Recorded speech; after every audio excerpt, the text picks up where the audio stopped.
Next, o banco digital que faz acontecer.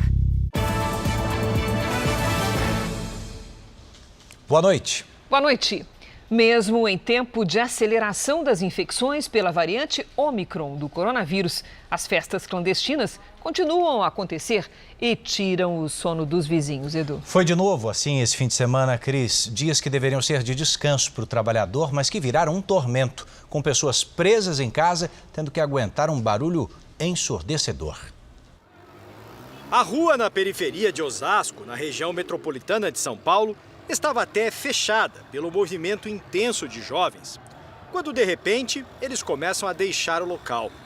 Foi por causa da chegada da Guarda Civil, que tinha recebido denúncias de que um baile funk estava provocando tumulto na comunidade. A ação dos agentes dispersou a multidão e acabou com a festa.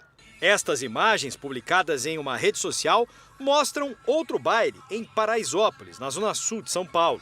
Na aglomeração dos frequentadores, não há distanciamento e não se vê ninguém usando máscara. Na maior comunidade da capital, Heliópolis, as cenas são muito parecidas. Um comportamento de alto risco, ainda em plena pandemia, que se espalha também por outras cidades do Brasil. No Rio de Janeiro, um luau clandestino reuniu cerca de 10 mil pessoas na Praia do Arpoador. Em Belo Horizonte, a festa também reuniu muitos jovens, atravessou a madrugada e continuou já com dia claro. Para quem vive em bairros onde as festas acontecem com frequência, não há mais sossego.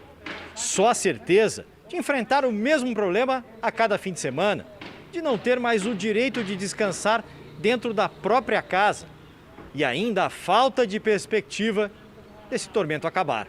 Onde esta mulher mora, na zona leste de São Paulo, tem baile funk na sexta, no sábado e no domingo. Eu não consigo dormir e quando eu durmo é à base de remédios. É onde eu consigo dormir, porque é uma festa que dura a noite inteira. Neste bairro, em Guarulhos, não é só o barulho que incomoda os moradores. Quando tem baile, fica todo mundo trancado em casa.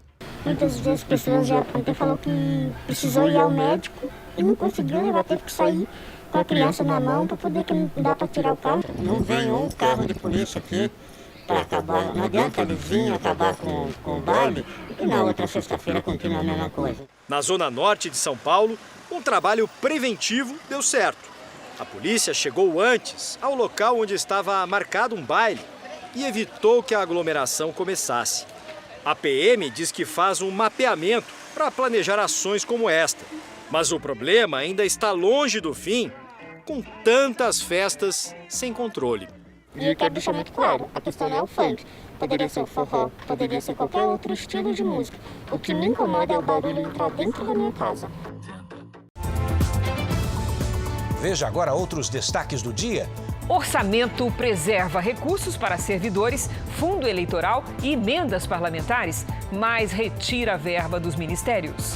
Organização Mundial de Saúde diz que emergência global causada pelo coronavírus pode acabar ainda este ano. Estados Unidos põe 8.500 militares em alerta para a possível invasão da Ucrânia pela Rússia.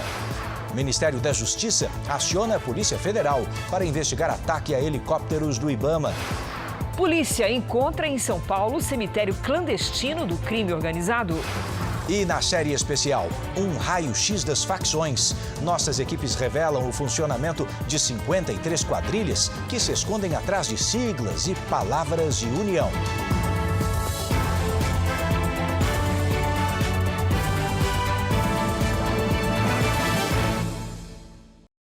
Oferecimento Bradesco. Abra sua conta grátis pelo app.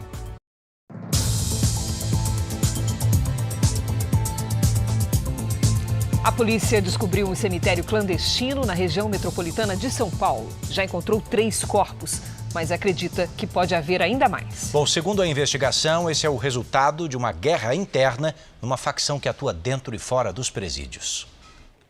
O cemitério clandestino fica dentro de uma mata fechada, perto da divisa entre Carapicuíba, Cotia e Osasco, na região metropolitana de São Paulo.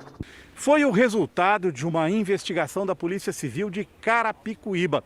O delegado do caso disse que já tem os suspeitos de executarem as decisões de um chamado Tribunal do Crime, que eliminaria desafetos da facção.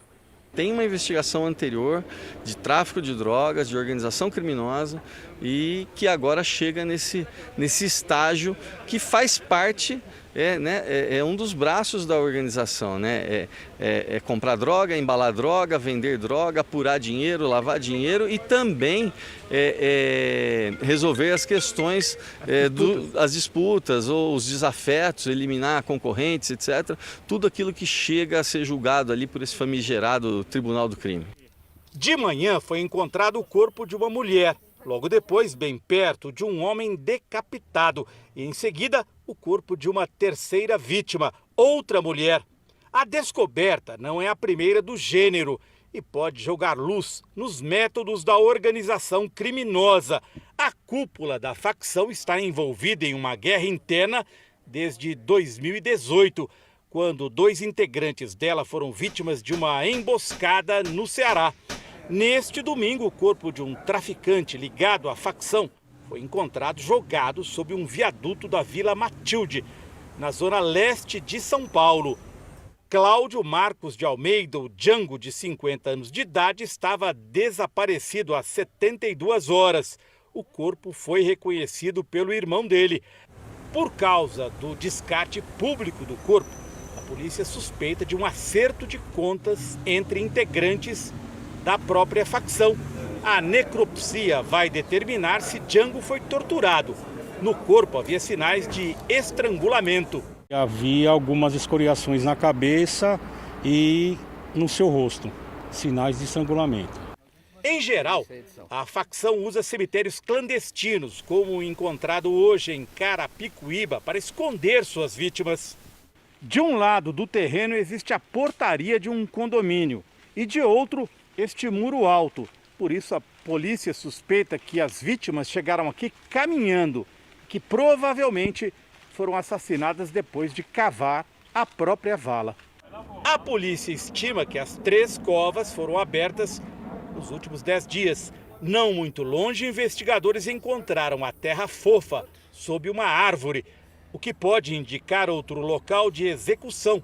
O lugar de difícil acesso dificultou o trabalho dos bombeiros. O delegado do caso pretende marcar uma nova data para buscas no terreno. Vai pedir ajuda aos cães farejadores da Guarda Civil Metropolitana de São Paulo. Agora atenção para o detalhe. A Polícia Civil de São Paulo investiga se os assassinatos de lideranças do PCC nos últimos dias foram causados pelo sumiço de 200 milhões de reais, que deveriam ter sido depositados em forma de criptomoedas para a organização criminosa. Essa informação foi apurada pelo Núcleo de Jornalismo Investigativo da Record TV. E ainda hoje, na nossa série especial, você vai saber como nasceram as 2 maiores facções criminosas do Brasil, uma de São Paulo e a outra do Rio de Janeiro. Em Belo Horizonte, 10 policiais militares foram afastados por envolvimento em agressões durante o curso de formação especializada da PM. Um vídeo vazado na internet mostra o momento exato em que os policiais agridem os alunos. O primeiro tapa e depois o outro. Apesar da agressão, ninguém da tropa se mexe para ajudar, enquanto os agressores saem de cena impunes. Os flagrantes são do curso para entrar na ROTAM, Rondas Ostensivas Táticas Metropolitanas, uma espécie de promoção para os 60 alunos que já são policiais militares. As cenas foram gravadas em outubro do ano passado, mas só agora foram divulgadas em grupos de mensagens e redes sociais. A PM abriu inquérito para apurar o caso. Informou que afastou os policiais que agrediram os alunos e que não vai divulgar os nomes dos que foram agredidos. O inquérito policial militar, obrigatoriamente pela lei, é encaminhado à Justiça Militar. E lá o promotor e o juiz é que vão avaliar a gravidade desse assunto e as penalidades. Inclusive a questão da perda do posto e da graduação. As cenas causaram indignação e revolta entre os próprios PMs. Este denuncia que humilhações parecidas são comuns em todos os cursos da Polícia Mineira. Os policiais de informações recebem vários tipos de tapas, de perseguições, de violências que fazem parte, sim, do estresse que eles passam durante o curso. A PM não explicou por que os instrutores agrediram os alunos. Para esta psicanalista, nenhuma justificativa pode ser capaz de legitimar a violência. Mas parece um trote do que qualquer outra coisa, né? Porque não se treina agressividade com agressividade, em hipótese nenhuma. No Rio de Janeiro, o número de infectados pela Covid-19 está crescendo. A taxa de contaminação deu um salto. A curva de contaminação da Covid-19 aponta para cima no Rio de Janeiro. Mais de 250 mil pessoas foram contaminadas em menos de um mês no estado. Em relação ao mês passado, o aumento foi de mais de 5.000%. A boa notícia é que, na maioria dos casos, entre os vacinados, a internação não é necessária. O primeiro ponto é porque a cepa é menos agressiva. O segundo ponto é porque as pessoas já foram previamente expostas a outros vírus que causam a Covid-19, portanto, já teve uma exposição prévia. E o terceiro ponto é a vacinação. Mesmo assim, a taxa de contaminação está alta. Um levantamento feito pela Universidade Federal do Rio de Janeiro indica risco de 2,57 de transmissão. Ou seja, 2 pessoas infectam outras 5. O crescimento dos casos também é registrado em outras regiões do país. No começo do ano, o Espírito Santo registrou mais de 730 mil casos. Na Paraíba, quase 500 mil. E no Mato Grosso do Sul, mais de 400 mil. Especialistas ouvidos pelo Jornal da Record acreditam que é muito difícil conter o avanço da Ômicron, já que a disseminação do vírus é muito rápida. Eles recomendam continuar o uso de máscara e evitar aglomeração, mas acreditam que, mesmo assim, o pico da contaminação deve acontecer no início de fevereiro, para depois começar a cair. Seguindo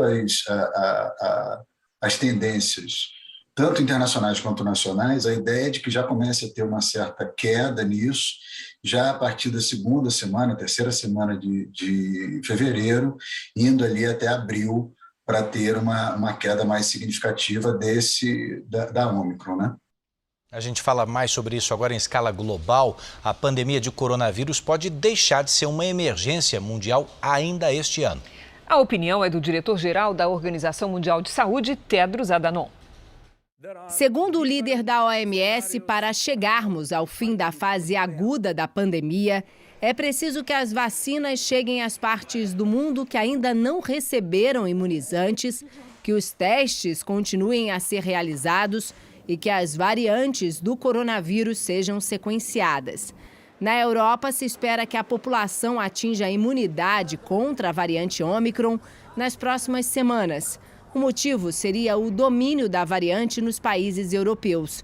O diretor regional da OMS explica que o continente deve alcançar imunidade por algumas semanas ou meses, ou pela vacina, ou pela própria infecção. No momento, uma pessoa morre de Covid no mundo a cada 12 segundos. E a Ômicron contamina cerca de 100 pessoas a cada 3 segundos. Os números aqui na Europa impressionam. Aqui em Portugal, mais de 1 milhão dos cerca de 11 milhões de habitantes estão hoje em isolamento por causa da Covid-19. A OMS acredita que até março a variante Ômicron vai ter infectado cerca de 60% da população de todo o continente.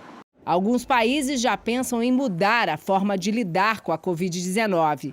A Espanha, por exemplo, quer tratar a doença como uma gripe sazonal, situação em que haveria bem menos restrições. A OMS ainda pede cautela. Para a entidade, é perigoso achar que a Ômicron é a última variante do coronavírus. Olha, ainda hoje você vai ver como funciona uma nova lei que em São Paulo obriga condomínios a chamar a polícia se houver indício de violência contra animais. E na série especial, um raio-x das 53 facções criminosas que atuam no Brasil e desafiam as forças de segurança.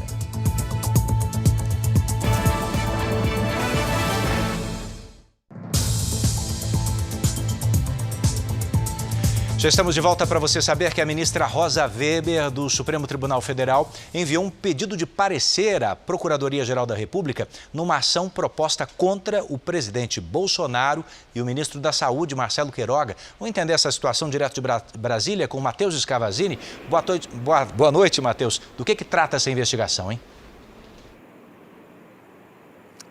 Boa noite, Edu, Cris. A notícia crime foi apresentada por parlamentares de oposição. Eles acusam o presidente e o ministro da Saúde de crime de prevaricação, que é quando o agente público retarda ou deixa de fazer algo previsto em lei por interesse próprio ou sentimento pessoal. Tudo por causa da suposta demora na inclusão das crianças no Plano Nacional de Vacinação contra a Covid-19.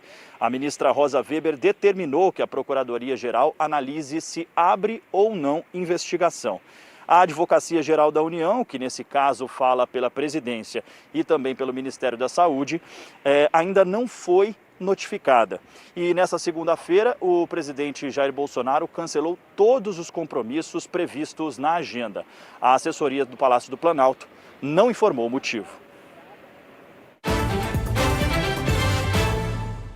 Um levantamento da FEComércio São Paulo aponta que o pagamento de juros das dívidas pode ser a terceira maior despesa no orçamento dos brasileiros. É o destaque de hoje da nossa Patrícia Lages. Boa noite, Patrícia. Os juros estão pesando no bolso dos brasileiros, não é mesmo? Então, e muito, viu, Cris? Boa noite para você, para o Edu. Boa noite para você de casa. Recorrer ao crédito sem planejamento, de uma forma descontrolada, tem pesado e muito no bolso dos brasileiros.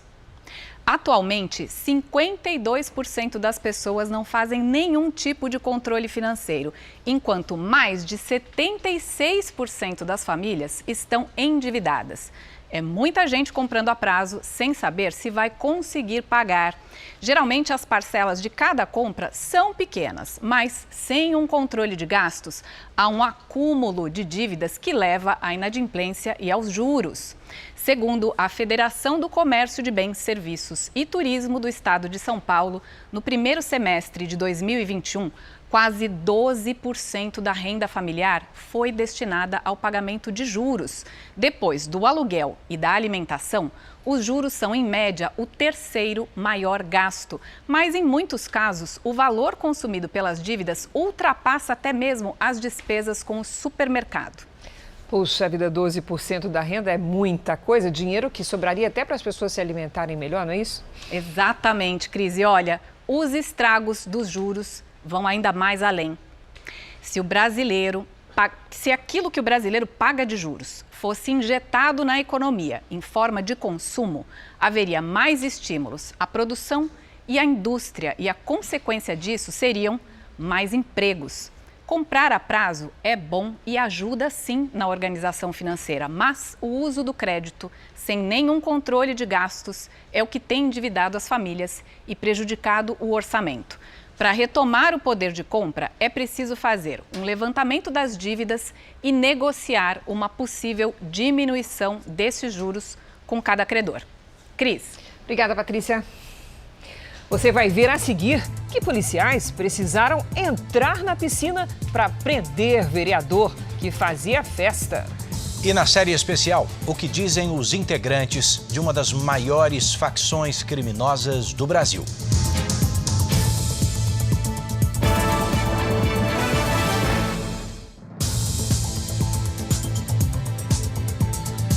O Papa Emérito Bento XVI reconheceu que participou de uma reunião para tratar do caso de um padre denunciado por abuso sexual. Antes, ele negava ter participado do encontro. Segundo um relatório, Bento XVI deixou de agir contra a pedofilia na época em que era arcebispo. O encontro para falar sobre as acusações de pedofilia aconteceu há 42 anos. Na época, Bento XVI era arcebispo de Munique, na Alemanha, ainda com o nome de batismo, Joseph Ratzinger. Hoje, o Papa Emérito divulgou uma carta para desmentir o depoimento que ele mesmo deu aos autores de um relatório publicado semana passada. O documento apontou omissão por parte do ex-líder da Igreja Católica em relação a 4 denúncias de pedofilia. Bento XVI pediu perdão pelo erro. Os Estados Unidos anunciaram que puseram 8.500 soldados em situação de alerta para uma possível invasão da Ucrânia por parte da Rússia. A medida é uma maneira de fazer frente à movimentação militar russa na fronteira com o país europeu. A tensão na Ucrânia se intensificou nas últimas 24 horas. Austrália, Grã-Bretanha e Estados Unidos ordenaram a retirada de parte de suas equipes diplomáticas, incluindo familiares dos funcionários das embaixadas no país. É um movimento de precaução, já que a Ucrânia pode ser invadida por militares russos a qualquer momento, segundo alega o governo americano. Moscou nega qualquer plano de invasão, mas cerca de 100 mil soldados estão posicionados perto da fronteira ucraniana. A Rússia também faz exercícios militares com outro país da região, Belarus. O porta-voz do Kremlin disse que o presidente Vladimir Putin está tomando medidas para garantir a segurança e os interesses russos. No final de semana, os Estados Unidos enviaram cerca de 90 toneladas de equipamentos, armas e munição aos soldados da Ucrânia. Países da Organização do Tratado do Atlântico Norte também se comprometeram com o envio de caças e navios em apoio à defesa do leste europeu. A Comissão Europeia ainda pretende fornecer à Ucrânia uma assistência financeira, equivalente a mais de 6 bilhões de reais. De volta ao Brasil, em Curitiba, um homem foi preso suspeito de tráfico de animais. Ele pretendia vender um macaco prego por R$7 mil. A polícia chegou até o animal depois de uma denúncia anônima. Ele foi encontrado no porta-malas de um carro em um estacionamento de supermercado. Ele estava numa caixinha, então o animal com aproximadamente 1 mês e meio, não deveria ter sido retirado da mãe, né? Imediatamente a gente abordou o traficante ali, ele acabou confessando que pegou de maneira criminosa e iria repassar esse animal de maneira criminosa também. A polícia não revelou a identidade do homem. Em depoimento, ele contou que comprou um macaco prego por R$3 mil e iria revendê-lo por R$7 mil. Logo após ser ouvido, ele foi liberado. A lei é extremamente branda, a gente deu voz de prisão, mas já sabendo já que ia chegar na delegacia, ele seria ouvido e seria liberado. O animal foi encaminhado a veterinários da Prefeitura de Curitiba, que agora vão avaliar se ele tem condições ou não de ser devolvido à natureza. O macaco prego está na lista de animais ameaçados de extinção e é alvo de criminosos. Quando a gente fala de tráfico de animal, é o terceiro mais lucrativo do país, só perde para o de armas e para o de drogas. Do Paraná para São Paulo, onde uma nova lei obriga condomínios a denunciar imediatamente à polícia casos de maus tratos a animais. O Zig é o xodó da família da Patrícia. Sempre animado, ele passa o dia correndo pelo apartamento. Mas a história do cãozinho nem sempre foi assim. Logo depois de nascer, ele foi abandonado em um canil. Por sorte, foi resgatado por voluntários como a Patrícia. A tia do meu marido mora no interior, né? E aí eles viram que tinham saído uma pessoa de um canil e eles entraram para olhar e tinham esses 3 filhotes. E aí foram resgatados 3 e o Zig veio para minha casa. E é o dono da casa? É o dono da casa, a gente só mora aqui, a gente é inquilino dele. No andar em que a Patrícia mora, todo mundo tem animal de estimação, bem cuidados e até mimados. Mas nem todo bicho tem a sorte de ter tutores responsáveis. Casos de abandono e maus tratos são comuns. E para manter a boa vizinhança, nem sempre são denunciados por moradores de condomínios residenciais. Tem que estar de olho aos sinais. Ele sente muito medo, é um animal mais medroso, um animal mais acanhado. Os animais domésticos contam agora com mais uma proteção, desta vez legal. Uma lei aprovada em São Paulo no fim do ano passado exige que síndicos e representantes de condomínios residenciais denunciem moradores e donos de bicho diante de qualquer indício de maus tratos. Os condomínios já se preparam para essa nova exigência. As agressões ou o abandono devem ser denunciados à polícia na hora, ou no máximo 24 horas depois dos episódios suspeitos. Nesse prédio, o síndico está atento. Muitas vezes o síndico ele não vê os maus tratos, mas o morador acaba vendo. Então o morador comunica ao síndico e o síndico faz a denúncia junto à polícia para poder estar averiguando e vendo realmente o que está acontecendo com aquele pet, com aquele animal. Os condomínios eles não informavam anteriormente por receio, por retaliação, por exposição, e é compromisso do condômino individualmente, socialmente falando, e a gestão ela tem que tomar uma medida, por isso que é importante que esteja previsto em regulamento interno.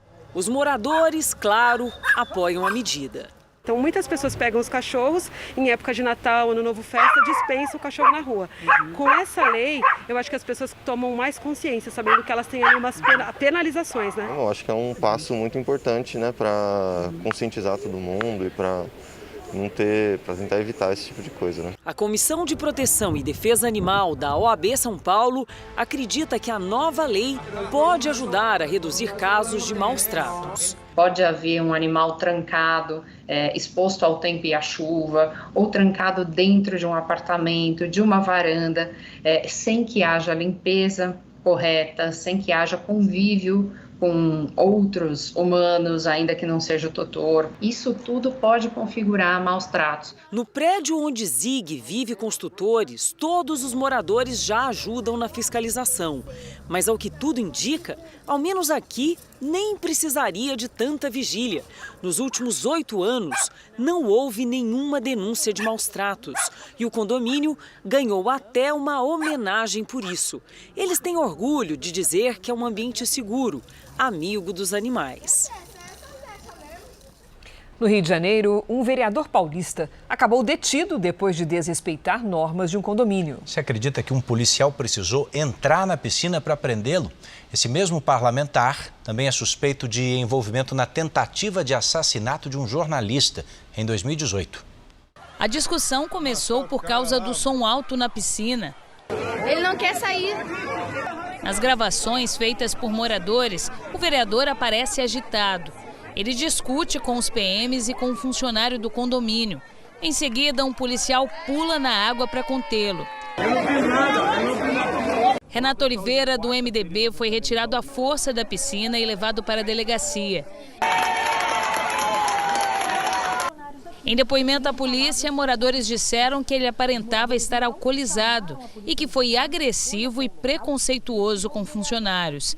O mais absurdo nessa história todinha aí, quando eu cheguei na delegacia, ele por 4 ou 5 vezes ele me ameaçou. Ele olhava para mim e falava: "Você não sabe quem eu sou". Renato Oliveira é presidente da Câmara Municipal de Embu das Artes, na região metropolitana de São Paulo. Ele passava o fim de semana nesse condomínio, na zona oeste do Rio, onde alugou um apartamento por temporada. O vereador foi ouvido pela polícia e depois liberado. O inquérito agora vai ser encaminhado à Justiça. O parlamentar acusou os moradores de denunciação caluniosa e falso testemunho. Sobre a abordagem ao vereador na piscina, a Polícia Militar não respondeu aos questionamentos da produção do Jornal da Record. Em 2018, Renato Oliveira foi exonerado do cargo de subsecretário de Comunicação de Embu por suspeita de envolvimento em um atentado contra a vida de um jornalista. Ele era o motorista do carro que atingiu o profissional de imprensa. A gente te mostra agora que o principal hospital de atendimento infantil em Belo Horizonte está com 100% dos leitos para pacientes com problemas respiratórios ocupados. O quadro se repete em hospitais infantis de outros estados. Guilherme chegou às 2 da madrugada e às 8 da manhã a filha sequer tinha passado pela triagem. Ele decidiu ficar, mas viu muita gente perder a paciência. Foram embora procurando outro atendimento, né? Porque aqui eles não estão atendendo. O Adrian, de 3 anos, está febril desde quinta-feira. Sem saber se é Covid ou gripe, a mãe veio em busca de atendimento. Foram 6 horas de espera e os dois acabaram voltando para casa sem o diagnóstico. Olha, tá lotado. Tem muita criança doente, de verdade.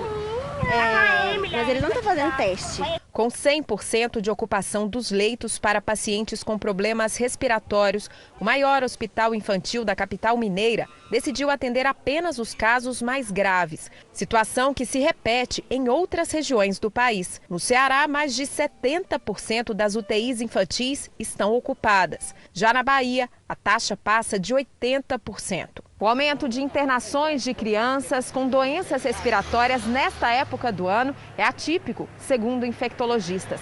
Foi agravado pela variante Ômicron do coronavírus e pelo crescimento de quadros gripais que aumentaram muito nessa faixa etária. A orientação dos médicos é que os pais e responsáveis evitem procurar o hospital para casos leves e, principalmente, que sigam os protocolos sanitários e vacinem as crianças. Que são extremamente seguras, são eficazes e o custo-benefício dessas vacinas é muito importante, é muito bom.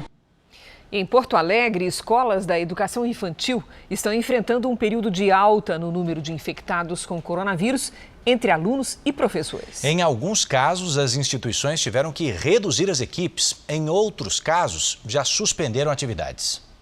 Nesta escola infantil, cerca de 100 alunos estavam frequentando as aulas durante o período de férias da rede pública. Mas hoje, a direção decidiu fechar as portas por causa do grande número de profissionais e familiares de alunos infectados. As atividades devem voltar só na próxima semana. Foi realmente depois desse período de ano novo, de festas de final de ano, e os nossos números de casos então cresceram bastante. Foram 9 colaboradores positivados, mais 3 deles afastados por familiares do seu convívio também positivos e, além disso, 12 famílias que nos informaram que estavam positivas. A Secretaria Municipal de Saúde aqui de Porto Alegre atualizou os protocolos para as escolas. Isso justamente para manter as atividades e a segurança de todos neste momento de alta de casos. As crianças não vacinadas entre 6 e 12 anos que tiverem sintomas de Covid, como tosse, coriza e febre, devem ser afastadas das atividades e testadas para o coronavírus. Alunos que receberem o imunizante não precisarão fazer o teste. Nesta outra escolinha, as aulas continuam, mas com protocolos ainda mais rígidos. A gente está orientando a monitorar nas escolas e daí, claro, se vier um segundo caso positivo naquela turminha, daí a suspensão, das atividades presenciais desta turma, pelo período de 10 dias a contar do início dos sintomas do primeiro caso. De Porto Alegre, vamos à Bahia para verificar que o número de profissionais afastados por Covid-19 na área de saúde subiu em 500% nas últimas 2 semanas. São quase 2.500 trabalhadores. Por falta de funcionários, o atendimento está prejudicado. Pacientes que enfrentaram até 12 horas de viagem atrás de atendimento ficaram nessa fila do lado de fora do hospital, à espera de uma resposta. A gente mora longe, né? A gente não mora nem aqui, não. Eu tenho que voltar para Sergipe. Não tem previsão, velho. Vou ligando para ver. É complicado, né? Dona Josinete se recupera de uma cirurgia de câncer e veio trazer os exames para um médico avaliar. Deu o número para você ligar que não tem atendimento para você. Nem para você mostrar os exames, não tem. O Hospital Filantrópico, que fica em Salvador e é especializado no tratamento de câncer, enfrenta um surto de Covid-19 entre os funcionários e suspendeu às pressas vários atendimentos, inclusive consultas, triagens para novos pacientes e as cirurgias eletivas, que não são consideradas de emergência. Nos últimos dias, 176 profissionais daqui testaram positivo. A cada 10, um está afastado. Outros hospitais enfrentam a mesma situação. Por precaução, nesta segunda-feira, a Secretaria de Saúde da Bahia suspendeu as visitas em todas as unidades estaduais. No estado, o número de profissionais da área de saúde diagnosticados com a Covid-19 aumentou 514% em 2 semanas. 2.465 trabalhadores testaram positivo nesse período. São 2, 3 técnicas com o mesmo número de leitos e elas não estão conseguindo dar conta. Você vê o estresse no rosto. Bom, em Brasília, crescem os protestos contra a nota técnica do Ministério da Saúde, que diz que as vacinas não têm eficácia comprovada para prevenir a Covid. Quem assina a nota técnica é o secretário de Ciência, Tecnologia, Inovação e Insumos do Ministério da Saúde, Hélio Angotti Neto. Ele poderá ser chamado em pelo menos 3 comissões do Congresso Nacional para se explicar. Um grupo de professores da Faculdade de Medicina da Universidade de São Paulo deu início a um abaixo-assinado com mais de 60 mil assinaturas contra o documento. A Associação Médica Brasileira divulgou uma nota com críticas à conduta do ministro da Saúde, Marcelo Queiroga. A instituição afirma que Queiroga se opôs ao uso obrigatório de máscaras, recomendou a paralisação da vacinação de jovens entre 12 e 17 anos sem comorbidades e defendeu o uso de medicamentos ineficazes contra a Covid, além de atrasar o início da vacinação de crianças de 5 a 11 anos. A nota afirma ainda que há diversos exemplos de erros de conduta e deslizes éticos perpetrados pelo ministro da Saúde nesses 9 meses de gestão e que as posições do ministro contradizem as boas evidências científicas, expondo a saúde e a vida dos brasileiros. Queiroga afirmou que não há decisão definitiva sobre a nota técnica.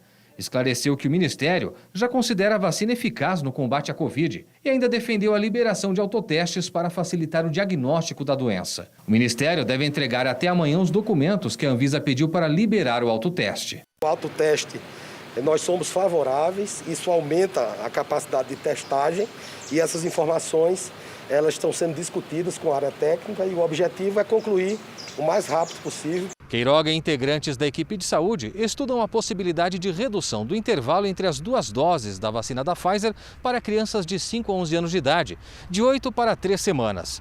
Esse intervalo menor está previsto na bula do imunizante e poderia diminuir as internações pediátricas. O Ministério da Saúde recebeu hoje quase 2 milhões de doses da vacina da Pfizer para crianças. O próximo carregamento de imunizantes, com 1.800.000 doses, deve chegar ao Brasil na primeira semana de fevereiro.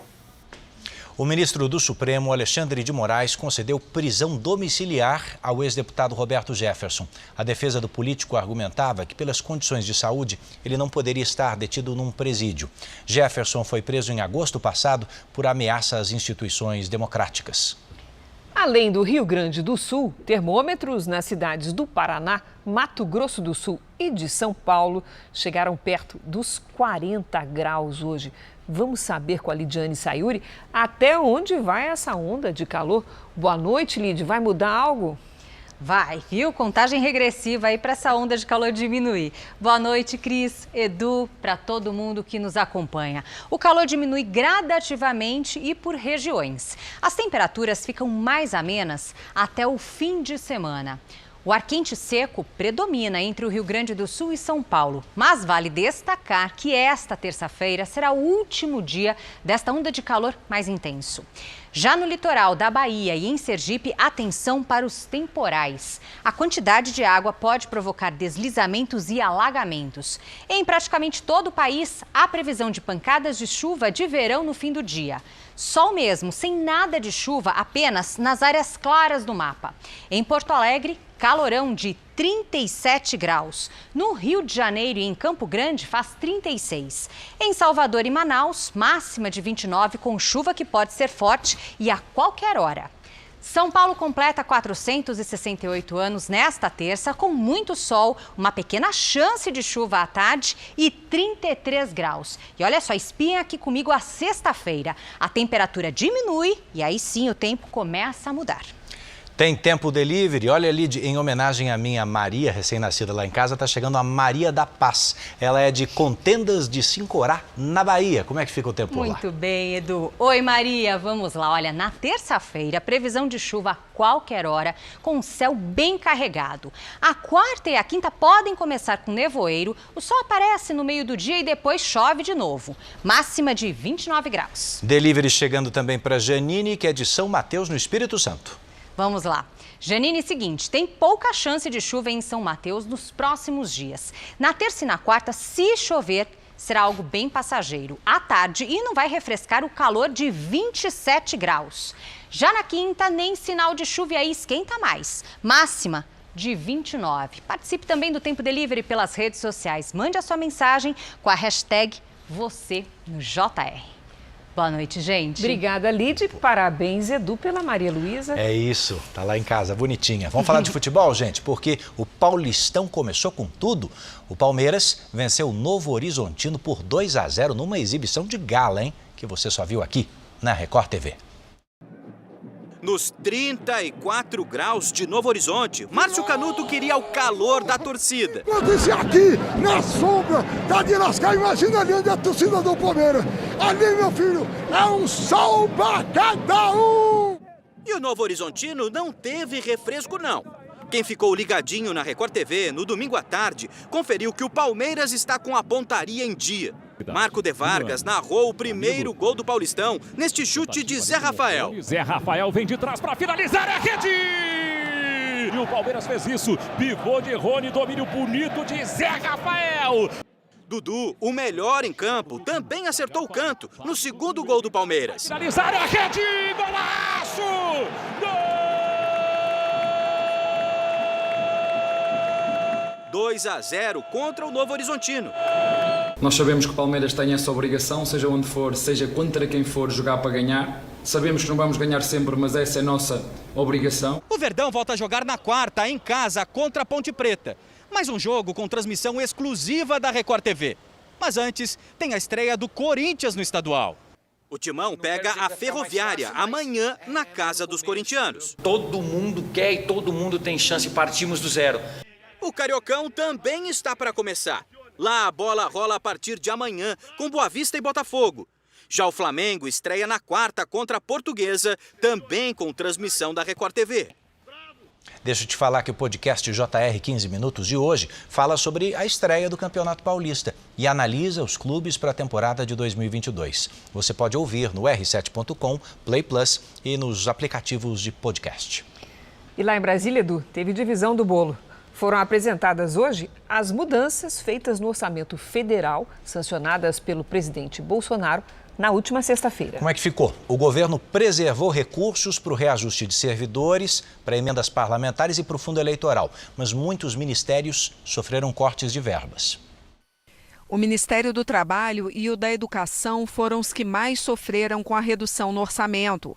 Ao todo, o corte foi de mais de 3 bilhões de reais. Foram mantidos no orçamento os 4 bilhões e 900 milhões de reais para o fundo eleitoral, usado para financiar campanhas políticas, e 16 bilhões e 500 milhões de reais para as emendas parlamentares de relator, que são recursos liberados aos parlamentares conforme orientação do relator do orçamento. Um dos pontos de maior sensibilidade no orçamento foi mantido, o que garante 1 bilhão e 700 milhões de reais de reajuste a servidores. O texto não diz quais categorias serão contempladas, mas o presidente Jair Bolsonaro já havia se manifestado a favor do reajuste de policiais federais. Todas as outras categorias ficariam de fora.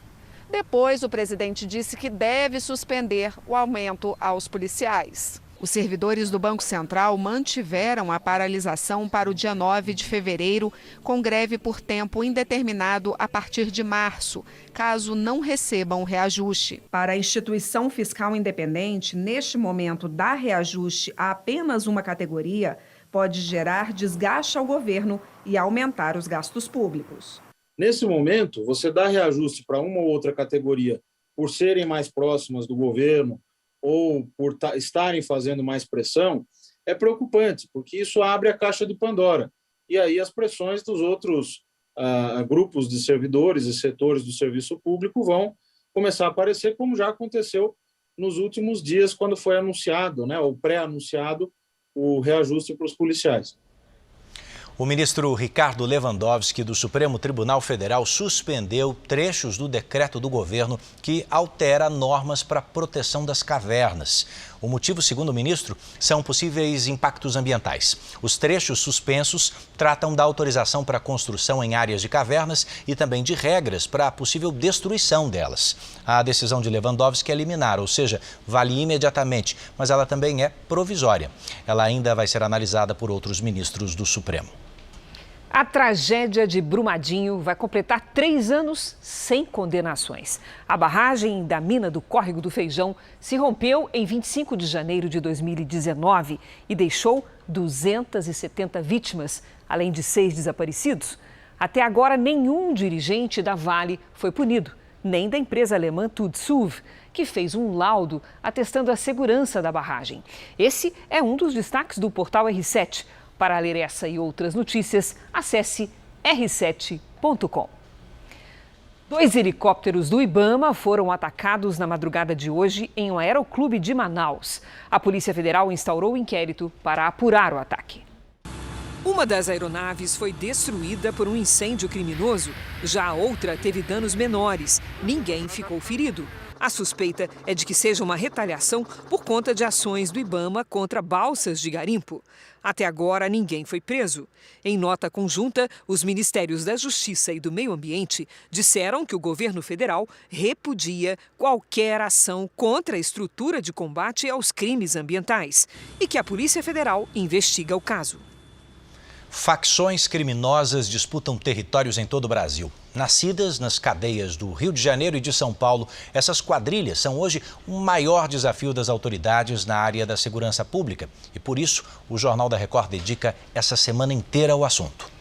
Pela primeira vez na TV, uma equipe de jornalismo percorreu as 5 regiões do país para revelar como agem as 53 organizações criminosas identificadas pelo Serviço de Inteligência Brasileiro.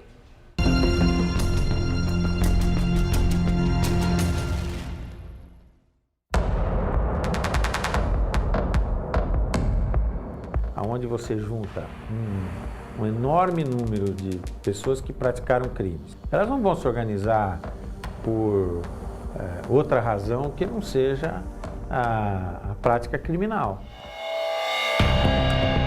É assim que nasce uma facção. E não estão só nas cadeias. Nos últimos 40 anos, as quadrilhas ocuparam todo o território nacional. Um poder paralelo mapeado pelos órgãos de segurança pública do país e na mira das polícias e da Agência Brasileira de Inteligência. Viajando o Brasil de norte a sul, a Record TV mapeou e revela, a partir de agora, a dinâmica das 53 facções criminosas presentes no país. As ruínas de um presídio numa ilha no Rio de Janeiro e um jogo de futebol entre detentos no Vale do Paraíba guardam a origem das 2 facções criminosas mais antigas e poderosas do país. Então, se antes, era a lei do mais forte, com a presença do PCC passa a ser, não, existe um terceiro elemento. Se eu tenho um conflito com você, eu não vou resolver aqui na força com você, A gente vai chamar um irmão, liga nós, E a gente vai sentar, todo mundo. 1979. Instituto Penal Cândido Mendes. A opressão sofrida pela população carcerária une os detentos.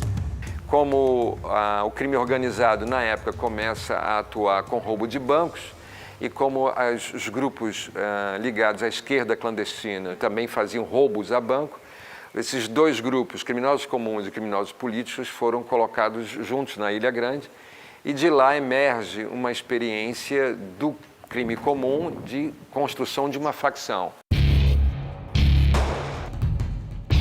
Sob o lema Paz, Justiça e Liberdade, nascia a mais antiga facção criminosa do Brasil. O Comando Vermelho se especializou em roubar bancos e fazer sequestros. Em 10 anos, a facção já dominava os principais complexos de comunidades, comprando e vendendo drogas. E nesse ambiente predatório vão surgindo novas facções. Nós temos 3 facções que operam tanto dentro dos presídios quanto fora. São o Comando Vermelho, o Terceiro Comando Puro, o TCP, e a ADA, Amigo dos Amigos. A milícia também entrou nessa disputa. Hoje as milícias ocupam aproximadamente 57% do território ocupado por grupos armados no Rio de Janeiro. A milícia é o Estado e não tem poder paralelo algum, é o poder do Estado que está ali, só que na forma ilegal, criminosa, armada. Na guerra de facções, o Comando Vermelho protege seus domínios recrutando jovens.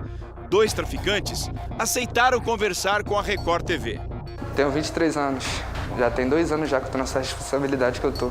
Bota os moleques no lugar certo pra eles ficar, entendeu? Abasteça a boca, recolho. Ele é um soldado do crime. Isso aqui é uma Glock, mas tá adaptada, entendeu? para ficar melhor para dar tiro, ter mais precisão. Com esse pente aqui, tem 50 balas nesse, entendeu? O parceiro de facção é mais experiente. Eu fui me envolvendo cada vez mais, levando coisa ali, levando coisa aqui. Quando vai ver, já tá com a arma na mão, já tá envolvido. E estão sempre prontos para o confronto. O inimigo é pego por aqui.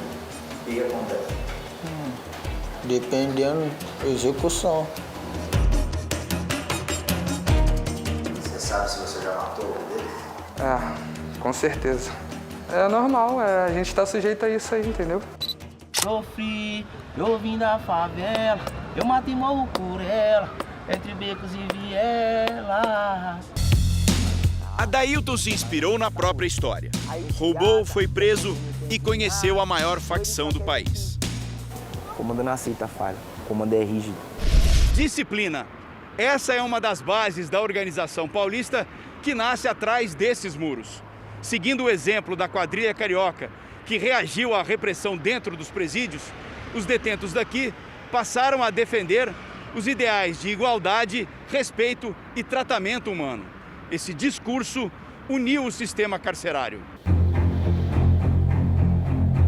O massacre do Carandiru teve forte impacto nas cadeias paulistas. Ou a gente vai se defender disso por nós mesmos, né? E pela força, ou a gente vai ser exterminado como foram os companheiros lá no massacre do Carandiru. No primeiro estatuto do PCC, o massacre do Carandiru é citado.